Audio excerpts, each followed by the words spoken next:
Hey, today is New Year's Day. We're going to make a New Year's meal. We're going to start with dessert. And we are going to make a red velvet cake. It's a Duncan Hines. We're going to get it mixed up and get it in the oven so it can bake, it can cool, and we can get some frosting on it. So I'm going to go ahead and open this up. We're going to put it in our bowl.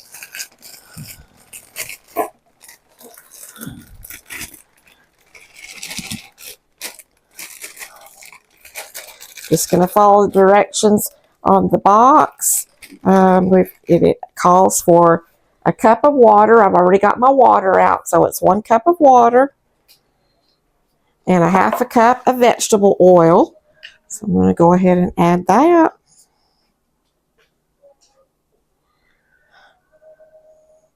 And our 3 eggs, and then we'll get it mixed up. Go ahead and take my eggs out of here. I like to put them in a bowl first, make sure I don't get any shell. Don't want no shell in our cake. All right, 2 and 3. Those are just 3 large eggs. Add that. And that is all the ingredients that we need for the cake mix, just following the back of the box. You can use a mixer. I'm going to go ahead and just use this little thing here I have. This was a Christmas gift for my husband, and we're going to try it out today. My name is Debbie, and we're going to make a New Year's meal today. We're going to make some pork chops and black-eyed peas, some cabbage, and some cornbread. And, of course, the cake. We're going to get it mixed up, get it in the oven.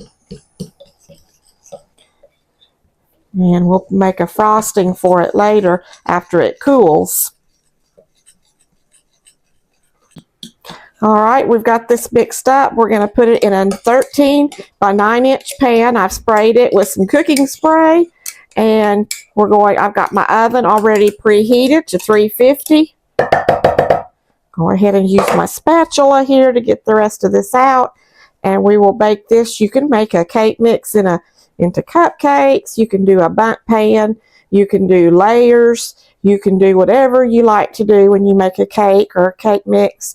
But we're just going to keep it easy today and do a 9 by 13 inch. This is a glass pan. Just make sure I got it all even and stirred up. And all right. We need to bake a 13 by 9 inch pan 24 to 29 minutes. I always set it at the lowest that it says, which is 24 minutes, and we check it because we don't want to burn or over bake our cake.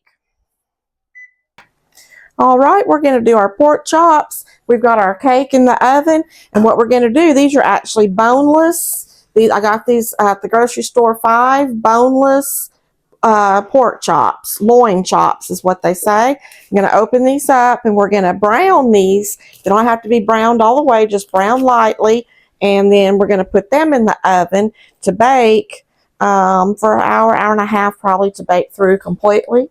So I've got flour here. I'm going to roll these in some flour. I've got salt and pepper, garlic powder, a little cayenne. You can do whatever you want. You can do just salt and pepper and flour if you want, or whatever spices you like. But I like to do a little garlic powder and just salt and pepper. And your flour. That's all you need to do. I've got my oil heating in a pan over here on the stove. Just some plain old vegetable oil. You can use Crisco shortening or whatever you like to fry stuff in. And you can actually just bake these if you want to bake them longer and not brown them. But I prefer to brown mine lightly on both sides with flour and then bake them through. I'll put them in a 350 oven. I'll put them in with the cake till it's done, and then continue baking these. And go ahead and get them all ready here, and then I'll go to the stove and get these in. So I'm just kind of using the one hand here, browning them on both sides. And then I'll wash my hands and we'll go to the stove. All right, we've got our pork chops floured. I've got my pan with just plain old oil. I've heated it up, and we're going to start putting our pork chops in here. Our oil is good and hot, and we're just going to, they may not all fit. I've got 5 of them, but we're going to do 4, And we're not, of course, like I said, we're not browning these all the way through. We're just lightly browning them on each side to give them some flavor and then to get them started cooking. And then once they're cooked a little bit, we'll put them in an oven. I'll put them in a casserole dish. We'll cover them and we'll let them bake for a good hour to hour, probably hour and a half, because I like them cooked through. They're about 1/2 to an inch thick boneless pork chops, and I have floured them with flour, salt and pepper, a little garlic powder, just a dash of cayenne. So we're going to let these brown, and when these are done browning, then I'll come back and I'll show you the casserole and how much they're browned, and we'll put them in the oven. Well, we got our pork chops, our boneless pork chops going here. I got 4 in here. This other one didn't quite fit. You don't want to get them too packed together. They need a little room to breathe and to fry. This one's really perfect how I like them. These should have been a little more brown, but they're good. Like I said, we're not cooking them thoroughly. We're browning them to put them in the oven to cook through. But we've browned them on one side, and now they're browning on this side. Then when these are done, I'll do my last one. I have my pan here. You can just put it in a casserole dish, or I'm just using this little, not sure what this is, maybe a 6x9 pan, just a little glass dish, and I like to cover them, so I'll just put foil on them. But I'm going to finish frying these pork chops, and when they get done, we'll update you on this. Oven, it should be done. I have this little thing it's to check a cake with. We're going to see. You can use a toothpick. It's come out clean. It's starting to kind of come away from the edge a little bit. So our cake, our red velvet cake, is done. So we've got it on a little wire rack. We're going to let it cool. It needs to cool a couple hours, probably hour and a half, before we put any frosting on it. And we're going to go over to my pork chops now. Turn that off. I've got them all browned. I put them in this pan. Got my 5 pork chops, and sometimes I just put foil over them and let them bake. But today I decided to do a little extra. I cut up a little bit of just onion, just kind of some onion slices, and I'm going to sprinkle them over. It's just a white onion. You don't have to do this if you don't like onions. And we've got some cream of mushroom soup. I used almost the whole can, diluted it with a little bit of water because it is thick. And I'm going to pour in its cream of mushroom. I'm going to pour it over my pork chops. You could use cream of chicken, cream of celery, anything, but I prefer cream of mushroom. I put this over my pork chops, and I'm going to just use my knife here and get all this in there. Kind of spread it out over them. And I did put a teeny bit of grease on the bottom of my pan just so they don't stick. And also a little bit of probably just a teaspoon. You don't want a bunch of grease. Let them sit in grease, but just a little bit in my pan so they don't stick. So there we go. We've got our pork chops brown. We got a little bit of onion. We've got cream of mushroom soup. I'm going to cover them with foil. I still have my oven on at 350 for when I bake the cake, and I'm going to put these in the oven for a good hour to hour and a half. And when they come out, I'll show you how they look. So here they're going in the oven. All right, if you're just tuning in, it is New Year's Day, and I'm making a New Year's meal. I've baked a red velvet cake. It's cooling. I've got pork chops that I have browned and have in the oven, and we're going to make some cornbread muffins next. Jiffy, I like to make homemade cornbread, but today we're just going a little easy. We're doing Jiffy corn muffin mix, and we're going to also do, after a little bit, we're going to do some black eyed peas and some cabbage. So that's why we need the cornbread to go with our black eyed peas. So we're going to go ahead and get this mixed up. You can make it in a square pan or in muffins. I like to do the cornbread muffins. Yeah, I'm just going to dump my corn muffin mix in my pan, or in my little bowl here. Follow the directions on your corn muffin mix. Jiffy, it calls for 1 egg and 1/3 cup of milk. So I've got my whole milk here, and this is a 2/3 cup, and I'm just using 1/3. I'm using half. I got a little measurement inside for 1/3. So we're doing 1/3 cup of milk, and we're going to put in our egg. I'm going to just put it in here first because I sure don't want no shell in there. There we go. That's good. Add our egg, and that is all we need right now for our cornbread. So I'm going to mix that all up, and I like to let mine sit for a few minutes after I mix it up. I think the box does say something about that. If you want to, you can let the muffins, the batter sit for 3 to 4 minutes before filling your muffin cups for a better crown on your muffins, your maximum crown. So I like to do that. So I'm going to mix this up and let this muffin mix sit after it's mixed up here. It don't take long to mix. It stays almost a little bit lumpy.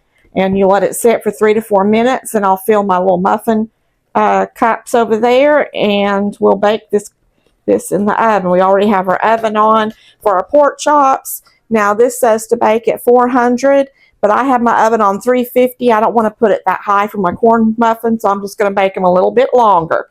But normally you would bake these at 400, and it says to bake them for 15 to 20 minutes or until golden brown. So everybody's oven is different. You just need to, bake them according to how your oven does. Okay, so what I'm going to do is let these sit a minute. This batter, I'm going to let it sit a minute, and then we will, about 3 to 4 minutes, and then we'll go ahead and fill our muffin cups. And I like to put a little sugar on my Jiffy cornbread. Some people don't like that. I just sprinkle a little bit on the top of my muffins before I bake them. I don't do it to regular cornbread, but I do that to the Jiffy corn muffin mix. So that's, we're going to see you in a minute. Let this sit a minute here. All right, I've let my Jiffy corn muffin mix sit here for a few minutes. I've mixed it up. We're going to go ahead and I've just got a muffin tin with a little muffin paper cups, and we're going to bake it'll make about 6 of these. I'm going to put these in here, and as I said before, I like to put just a sprinkle of sugar on the top of Jiffy cornbread. I don't like on regular cornbread, but on these I do. And it makes about 6 good-sized muffins. Get these filled up here. Almost got them. And we'll put a little sugar on the top and put them in the oven. The oven's already preheated. Let them bake. And that will go with our black-eyed peas and cornbread, black-eyed peas, cabbage, pork chops. This is a traditional New Year's meal for people in the South. All right, this is just sugar, granulated sugar. You don't need much. You just take just a sprinkle. I don't need all this I had in that cup, but you just put a sprinkle on them. I got 6 muffins here, and you could bake 8 if you wanted to make them smaller, but 6 is about the right size. You could also do a little square pan if you want regular cornbread. This is going to go in the oven for, I'll check it in about 15 minutes, but it might take a little bit longer. Okay, we'll be back with you in a bit when the corn muffins are done. All right, our cornbread muffins are done. We did the Jiffy corn muffin mix, so throw that away. We're done with it. Mine are not all even, but it doesn't matter. They'll all taste good. I check them to make sure they're done. You can use a toothpick or even a little knife or whatever. Check them with this. I use this for my cakes, my cornbreads, everything like that. And that they are done. It comes out clean. So we got 6 muffins. We're going to let them cool. And I'm going to go ahead and start. Usually we do black-eyed peas on New Year's. Went to Walmart today. They were totally sold out. It's something everybody buys, and I should have went earlier. So we are just going to do field peas with snaps. And these are just in your frozen section at your grocery store, or usually, at your grocery store. And you put them into you keep them frozen. I've got my water here. I've just put some hot water in a pot, and it says to cover them with water. You boil them for 3 minutes, and then you reduce your heat and simmer them for 30 minutes. So they need to be good and done. So you need to simmer them for a while, because these are like need to cook thoroughly. So we're going to go ahead and get these started on the stove. I've got my water over here. And I'm going to go ahead and open these up, dump them in my pan. I'm just going to add some salt to them. After they're cooked, then I'll go ahead and do some butter. But for now, we're just going to put them in the water.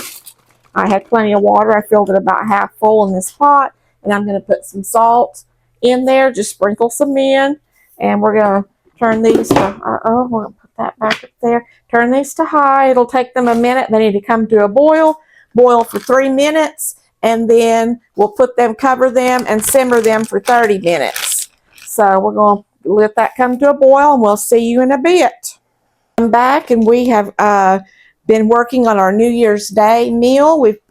In case you've just tuned in, we've baked a red velvet cake. We've done some Jiffy cornbread. We've got some pork chops with a mushroom gravy in the oven. I've got my peas going. They're like a filled pea. I wanted black-eyed peas, but they were out at Walmart. So we've got them simmering, and they're simmering here just in some water with a little salt. And we're going to go ahead and do some cabbage. I've got my cabbage cut up. This is one head. I did cut up a little bit of onions, just white onion, chopped onion, and I'm going to fry just a little bit of bacon here. And I'm going to get this bacon going. I won't need much. I'm going to open up this just regular bacon here. See if I can get this open, and we'll fry up a little bit of it. Okay. All right, I've got my bacon here. I'm going to do about 3 slices, and when it kind of gets browned, I'll just cut it up and get it into pieces. And the bacon grease we'll leave in there, and we'll go ahead and do our cabbage and brown our cabbage in here once we get this bacon fried and some grease. And I'm going to do the cabbage with the little onion and some salt and pepper, and we'll come back with you in a minute once this bacon's fried. All right, I'm back. I'm frying some bacon for our cabbage. I got our cabbage cut up. This is one head of cabbage with a little onion that I did cut up with it. And I'm going to go ahead and fry. Got my bacon about done. This was 3 strips of bacon. I pan fried it because I want that bacon grease. And we're going to go ahead and take this bacon out. It was 3 pieces, and I just kind of cut them up a little bit. We're going to let that cool, and because we're going to add it to our cabbage. But I'm going to start adding our cabbage here to turn this down a little bit and start adding our cabbage. Let it cool just a minute. Our black-eyed peas, or our field peas, I guess they are, snap peas. They're cooking here, so we've got them going. And I'm just going to go ahead and start putting some, this is bacon grease that may pop a little bit. Start putting some of my cabbage in here. And we're going to let it fry. I'm going to add that bacon. I'm going to add a little bit more salt. Our bacon is salty, so we're not going to need a lot of salt to it. And we're going to put this in here. I'm going to add some of this onion over here. I have 2 heads, but I only did 1 head because it seemed like that 1 head would be enough. We're going to do this for right now. And I'm just going to use my fork and kind of stir it through a little bit. Make sure there's enough of that grease down there. And that bacon grease will season this cabbage. This is just raw cabbage, 1 head that I bought at Walmart. You bought at your grocery store. And all I do is you cook it down. It will cook down. So if you make sure you have enough, because cabbage does cook down. It looks like a lot less when you're done than when you started. So go ahead and cook this. I'll add a tad of salt to it. We won't need much probably because that bacon grease is going to have salt in it. And it's going to cook down. And when it's cooked down and looks limp, then we'll know it's done. We've got 14 minutes left on our peas here. They're cooking. Our meat is still in the oven. It's looking good. It's still baking at 350. So when this all is done, we'll get our meat out, our pork chops, and check it. So for right now, we're going to let this cook, and we'll be back with you in a few minutes when this cooks down and lets you see how everything's going. So I was going to come back and tell you why we're doing this meal on New Year's Day. Some people may do this and some may not. It may be a Southern tradition. We do live in the South, and I had to look it up to make sure I was saying the right thing. But black-eyed peas are for good luck in the new year, and they symbolize coins and wealth. Then you pair them with some type of greens. That's for money. And cornbread, which we did cornbread over here, and that is for gold. So that's probably an old wives' fable. I don't know, but that's the things you're supposed to eat on New Year's Day to bring you gold, good luck, all those things. So that's why we're cooking this today. So I'm back. I'm cooking my cabbage here. I've got my bacon in it. I fried my bacon, fried it in the bacon grease, added onions, the browned up bacon, and I've got a little bit back here without bacon. And then we've got our peas going here. They're simmering slowly. We got about 8 minutes on that. They're frozen and you have to cook them pretty good. Got our pork chops in the oven. So just want to let everybody know why we're doing this meal. And the cake really has nothing to do with it, but I did the cake for a birthday cake for 2026. It was just kind of something I did. So it's just a red velvet cake and it's just a dessert. So that's the reason for this meal. So we'll be back in a minute when we have everything about done and we'll show you more what's going on. All right, we're back. Our cabbage is doing good. It's as I said, it fries down. It's about done. We're letting it finish up. Our black eyed peas are done. I'm going to go ahead and drain most of this water off. Not quite all of it, but a lot of the water off. I have a colander here. We're going to do that. And then I'm going to put this in there. And we're going to add some butter to this and let this melt. They are done. They have cooked about 30 minutes. I'm going to add several tablespoons of butter and let that cook. We're just going to turn that off and let that melt in there because it is very hot. We're going to go over here. I just got our pork chops out of the oven. So we're going to take a look at them and see how they're looking. The onions are sticking a little bit here, but I think they're looking good. We browned these and put a can of cream of mushroom soup diluted with a little water and onions. Baked them for about an hour and 20 minutes. So they are looking good. We got 5 boneless pork chops in here. And they're tender. We'll cut one open here.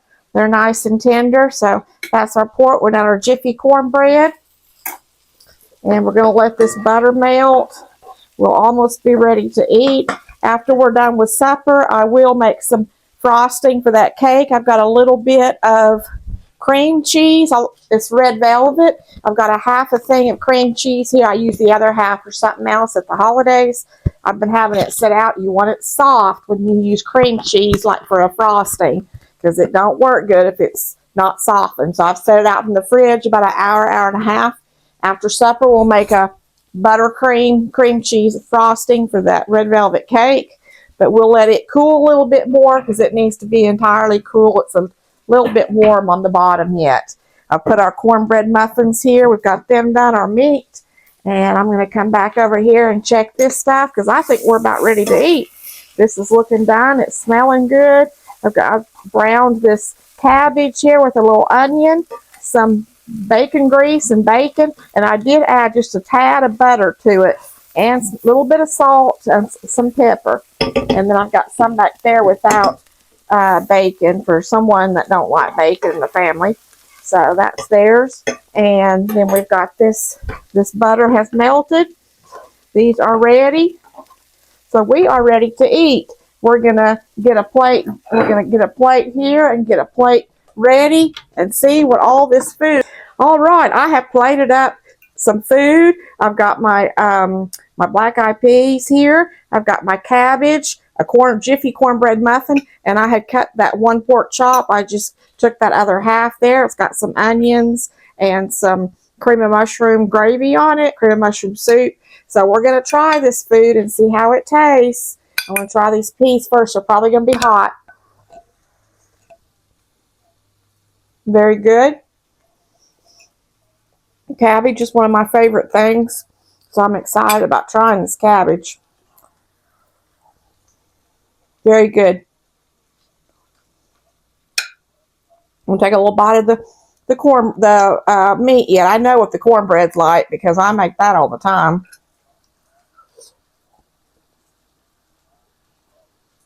Good. It melts in your mouth. Very tender.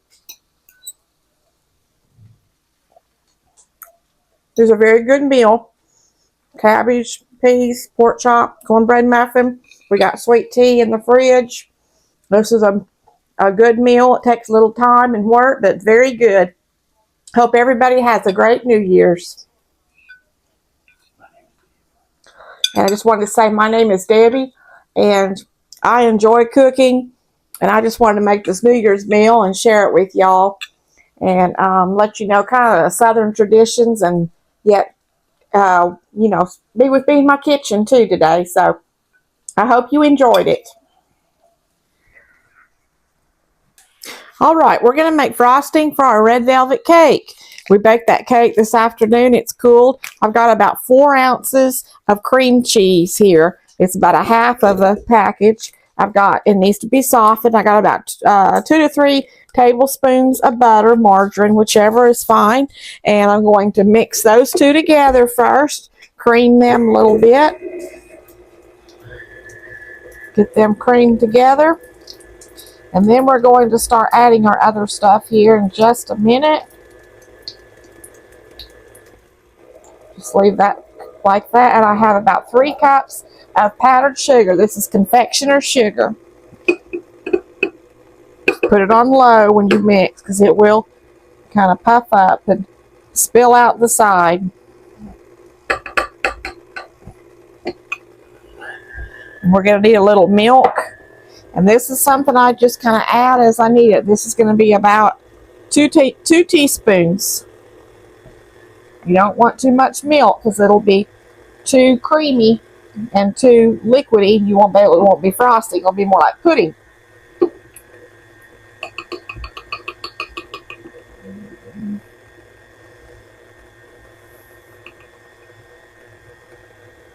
We're going to add about a teaspoon of vanilla.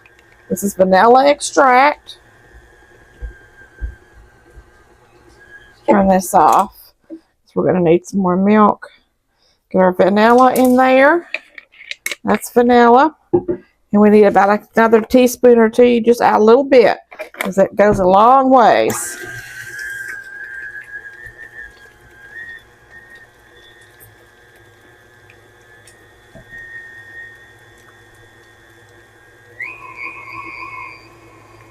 Turn that up, and we're going to let that beat and mix for a little bit here and get everything combined together.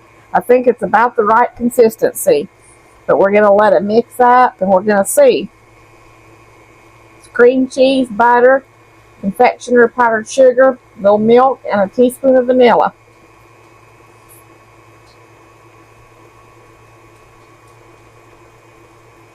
All right, so I think I've got this mixed up good. You want it to be kind of like this, so it's a little bit thick, but not too thick that you can't spread it. So what we're going to do is we're going to come over here to our cake. We have this red velvet cake that we baked earlier. It was a box mix. I'm just going to put this frosting on here. Get it all on here, and we'll spread it out, and this cake will be ready to eat. This is a buttercream cream cheese frosting. You have to have cream cheese frosting with the red velvet cake. You don't have to, but to me, that's what goes with it.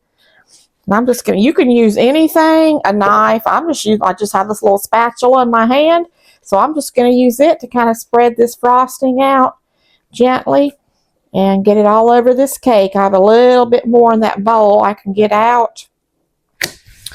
And we'll have our cake ready, our dessert ready.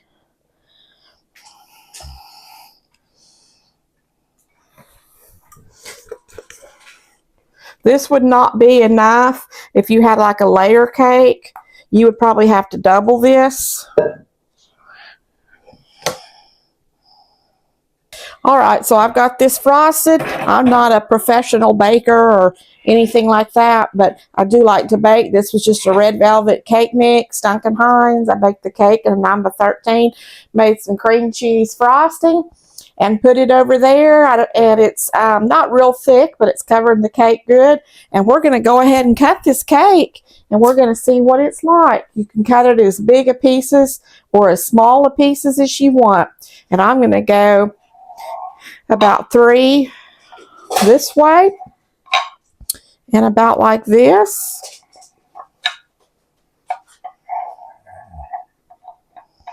And I'm going to get a little plate here, and we're going to get a piece of this cake out and see what it's like. We'll just get us a plate out of here. And You can get you a cake server or anything, but I'm just going to get this little piece here in the corner. I think I can get it with this fork. So there it is. It's red velvet. It's got a cream cheese icing. And I'm going to take me a little bite here and see how it is. Very good. It's very good. So, you know, a box cake mix makes a great dessert, birthday cake, whatever. But I hope you've enjoyed this video. I've enjoyed making this New Year's Day meal for my family. I've enjoyed this making this cake also. This is the last of the meal, and I hope you all have a great New Year. Thanks for watching.